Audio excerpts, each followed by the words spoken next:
से हमारे साथ जुड़े हुए मुनीष जी, इसकी ऐसी सारी बातों की आदत हो गई है और इसलिए वहां के लोग इसके खिलाफ बोलते नहीं, ऐसा तो नहीं है? देखिए साहब, मैं आपसे सब में पहले ये कहूँगा, इसका पिताजी जो उस ओवैसी है, उसका पिताजी जब 1984 में फर्स्ट टाइम एमपी बना था, आप उससे भी पूछिए कि हैदराबाद के अंदर उसने कितने दलित भाइयों को मारकर रोड पर नंगा गिराया था, नंगा तलवारों से काटकर हमारे दलित भाइयों को मार गिराया था।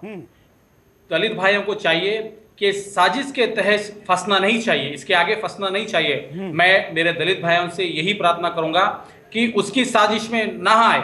और एक बात मैं आपको यह भी कहूंगा सुरेश जी, ये हैदराबाद के एमपी सीट किसी दलित भाई को देगा?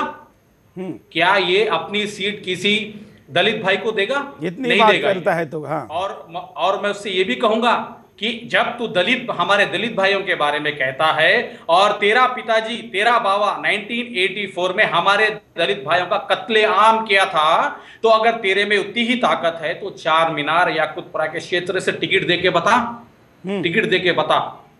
और दलित प्रेम दिखाना अलग बात है, लेकिन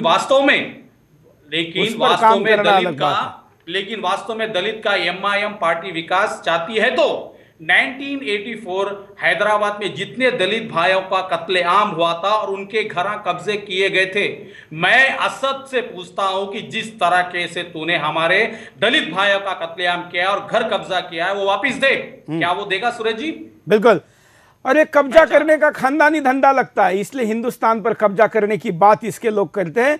दूसरे राज्यों के छोटे छोटे नेताओं को बुला के हैदराबाद के मंच से ये अपने आप को हीरो बनाने की कैसी कोशिश करता है। थोड़ी देर पहले कर्नाटका के गुलबर्गा के नेता के, एक दलित नेता के भाषण को आपने सुना। उसी भाषण में